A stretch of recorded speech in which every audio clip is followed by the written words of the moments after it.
Alright, what's up everyone? In this video, I'm going to be ranking the 6 new champs entering the Titan pool next week, both based off of my excitement and overall how excited I think you should be on them. So it's going to be a little bit separate because usually how I'm excited for a champion might be different than the common player, because I often find random champs fun that not everyone else finds extremely popular.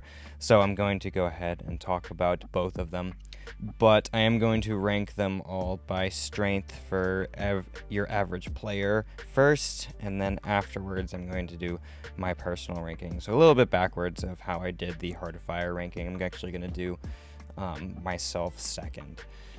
So with that being said, I'm going to go ahead and start with number 6, which I think is the least best of the new 6 entering the Titan pool. And that's going to be all the way down here, literally the most early champion if you rank them all by release. And it's Blue Clops, which is actually, the buffed Cyclops. He doesn't have a new PNG here, it looks like. But, yeah, that's actually the old kit. But you guys know how Blue Clops works. This isn't exactly his new kit, but I'm just going to leave it like this. I do think he's still a pretty good champ. I don't think he's one of the mutant champs that I would advise like a player to rank over a lot of other characters, because he's got a lot of damage, but he's always got some issues with utility now. If you want him to have any form of immunities, which are kind of pseudo to begin with, he has to have high sig. Which is something that's of course achievable, and it is important to probably look at these champions with high sig, because if you're pulling them, you might want to, and you want to rank them, you're probably going to try to give sigs to them if you can. But even with that Bleed and Thorns counter, it's not a very good Bleed and Thorns counter. It's okay. It's just the adrenaline mechanic I just don't think works very well for him. Personally, he also has True Focus, which is actually really strong. I do actually think the True Focus is my favorite thing about him. It's not even his damage. I think the True Focus is really, really cool, because everyone knows how great Serpent is because of his True Focus, and Cyclops is almost just as good. It can fall off, but it's really easy to get back. And yeah, his damage is really, really good, and that's like the strong point of this champion. It's super high. It's good in BGs, not one of the best mutants for BG's attack, but he's certainly definitely worth running. If you want to rank him, I think he could do pretty decent in BG's deck for BG's attack, but he's not the best against a lot of skill champs. He's still decent for some skill champs, like you want high sig for a Tuma, Killmonger, that kind of thing, Korg too, but he's really good for Nick Fury, and he's just got a lot of damage to blast through a bunch of BG's matchups, but maybe not some of the most popular ones. So anyway, yeah, I do like Cyclops. He's not a champion that I would rank personally, so spoiler, he's going to be 6th on my personal list as well once we get to that, but he is a strong champion, and that's why I call him least best instead of the worst. So yeah, next up, I'm going to actually put Jean Grey at number 5. Jean is phenomenal, and I think all the champions left are absolutely phenomenal champs, ones that I would advise any player to rank up. Jean is going to be one of the best counters to Yolena Belova, who is an upcoming defender. I do think that Jean is going to be very, very good for that matchup. She's got some really cool mechanics with the uncanny passives, making it to where your specials cost less, and you can activate them with less power at the same time. She's got some really cool Neuroshock effects. One of the more interesting ways Neuroshock has been used, where you place them as debuff and want to actually get them purified with your heavy attack. I like how she uses Neuroshocks more than Captain Britain does, and to an extent more than Onslaught does, because I'm just not a big fan of Onslaught. But yeah, she's got a really cool mechanic with that. Her force field is really interesting, and she's also going to be a pretty sneaky defender, I think, because her Delirium is really going to mess with people, because not only is it when you break her shield, but it's also a 50% chance of triggering when she drops a special attack, and trust me, that has caught me personally quite a few times. And I don't really have that much to say about Jean, but I do think she is going to be, again, like one of the better Yelena counters. once Yolena comes on the rise, because she's also entering this Titan pool, of course. And yeah, for that reason, I'm going to put Jean at number 5, and she's still really strong, even though she's not in the top half. So next up at number 4, I think this is where I'm going to put Gallon. And it feels weird putting him at number 4, because, like, dude, Gallon is insane. I think that the main reason that Gallon is being held back, and he's not even being held back that much. Like, he's insane. He's just not one of the best counters to Fant or Zola, or even Shocker. He's a little bit rough with, because you have to find another way to actually land your heavy without a parry. But, I mean, you can probably just bait a heavy with Shockers, usually. But, like, he's pretty good for tech defenders.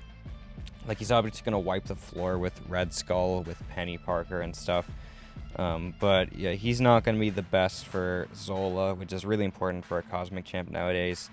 Nor is he going to be the best for Fant Man, which I think is also really important nowadays. I think they're just better Cosmic attackers now, which is kind of why he's releasing now. Because, like, if he released a year ago as a 7-star, he would probably be, like, the best, one of the best Cosmic attackers at the 7-star level.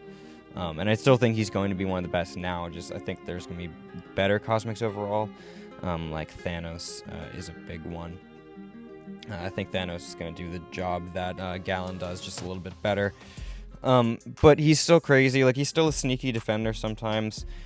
For some Mystics, they're going to struggle a little bit against him if they can't nuke him. Like, Neutralize is, like, the best way to fight him, but if you're not using a Mystic with Neutralize, you're at some risk of the fight going astray, but still, most Mystics are going to do decent. If you can't use a Mystic against Gallon, it's actually kind of difficult. But usually you're going to be able to do that, so I do think he could be a sneaky defender, but probably not. But he is still going to be really strong on attack. Like, I do think he has one of the most overtuned Sig abilities in the game, just because of how spammable it is against Power Drain, Power Lock, and stuff. It's pretty insane how fast he's going to ramp against those effects, to where I think it's a little bit overtuned and probably should have a bit of a cooldown, but obviously that's not going to happen. So, yeah, Gallon's going to be at number 4 for me. Incredible champ, but there are 3 more that I think I'd advise you guys to get more. And next up, I'm going to put Spiderwoman. Spiderwoman's going to be a really, really strong champ. Another decent defender, too. Like, she's going to be a pretty good 2-way for Battlegrounds, similar to Jean Grey. I think Jessica is going to be a little bit better on attack. I think she's going to be the best Enchantress counter in the entire game once more people get their hands on her. She's pretty good for not just the Mystic class. I think she's going to be decent for, not even decent, just pretty good for Onslaught. She's going to be good for a lot of tech champs, because, like, Power Sting's a damage source that's, like, really hard to prevent, because it's all kinds of direct damage. So if there's anything that's getting in the way of debuffs being placed, yeah, that could be a bit of an issue. But at least when fighting Mystics, most of her debuffs are severe debuffs, so that definitely helps. And I know a lot of people are upset with Spider-Woman having Fury buffs, and she's not really able to prevent them with Nullify, but she is able to prevent them with Neutralize. And if they are nullified or consumed, then in her Sig ability, she has a way to replace them as a passive. So yeah, like, okay, don't use her against the Mystics who are going to stagger her, like Symbiote Supreme or something like that. But most other times, she's going to work really well. And yeah, I do think that Spider-Woman is going to be one of the best damage dealers out of the champs coming out. She has a crap ton of damage, and it's kind of nuts. So, number 2 is going to be Yolena Belova. And Yolena is at number 2 because of her defense. Absolutely. Like, I do think she's a decent attacker. Not one of the first choices that I ever go to for skill attack, though. She's going to be able to do some cool things. Problem is, Science class really isn't good at defending, so she doesn't really have a great place to shine. Like, Photon's the only big defender in the Science class right now. And Yolena's not the best for Photon. Like, she's able to do it decently, but there are way better skill champs at fighting Photon. And she is but one of her coolest things, actually, is she's a skill who is poison immune. And that, like, poison immunity in the skill class is unheard of. Most immunities in the skill class are unheard of because they interact with debuffs differently.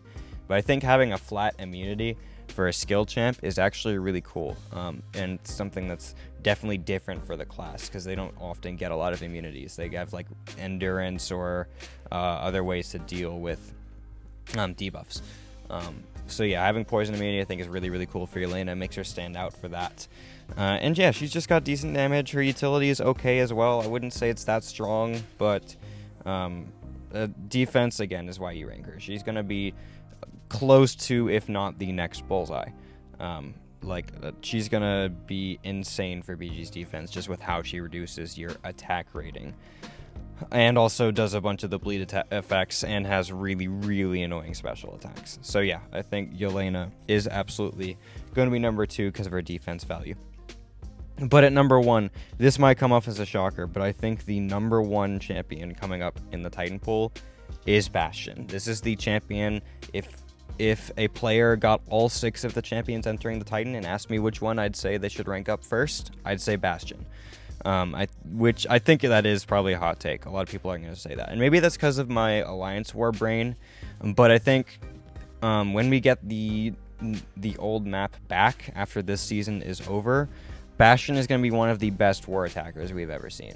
His way to deal with almost every single hazard shift node on the entire map is completely absurd. Like, we have 2 rank 4 Bastions in my Alliance, and they did absolute wonders with him back on the season with the old map. So once that returns, it's going to be really good. And he's also just really, really good for all these modern mutants we're seeing on defense for like BGs too. Like Onslaught and Sinister, he's going to wipe the floor with them. Dust as well. All these modern mutants we're going to see on defense, he's just going to be super, super good for. And his damage is just insane against mutants and pretty good against other classes as well. Plus, he's one of, if not the best non-mutant bullseye counters, because his pursuit is absolutely amazing counting bullseye. I've seen him take bullseye bosses. I've seen him take bullseye and hazard shift. This guy is a utility powerhouse, a damage powerhouse, and just the ultimate mutant killer, as most Sentinel champions turn out to be. But every time a Sentinel champion releases, they're meant to counter what the mutant meta threats are when they release. Currently, that is Onslaught and Sinister, and Bastion is going to absolutely fix that problem. So yeah, Bastion is at number 1 for me. He has no defensive value, to be honest, but his attacking value is absolutely incredible, and I do think it is worth recognizing. So if I were to quickly rank all of these champions personally from 6 to 1 on how excited I'd be to pull them and rank them personally, it would be Cyclops at 6, Gallon at 5, and then we get to the 4 brand new champions, and I would rank them as Yolena, Spiderwoman, Bastion, and then Jean. Jean is actually the champion I want to pull the most out of all of the new Titan champs, because she's the champion I want to rank the most personally. Which is why, like I said, I think my personal rankings and public rankings that I tell other players to rank are going to be very different. Because, yeah, obviously, I want Jean a lot more than I think most players do, and I want Jean more than, I think I'd advise some of the other Titan champions over Jean in the pool, even though I think all 6 of them are incredible. I think Cyclops is definitely the least powerful of all 6, but he is still really, really good, and I would still suggest you consider ranking Cyclops for sure. So anyway, that's my video, guys. Yeah, expect content on at least the 4 new champs. Like, I'll be making content and ranking all 4 of the new champs. Like, I don't think I'll rank Gallon or Cyclops personally. I already have Cyclops, but even if I awaken him, I probably wouldn't rank him because he's just not a champion I'm personally interested in. But I will be ranking all 4 of the new characters if I can pull them, and probably be doing a live stream opening Titan crystals and ranking the champions if I get them as well. So anyway, thank you guys so much for watching this video. I hope you enjoyed, and I'll see you in the next one.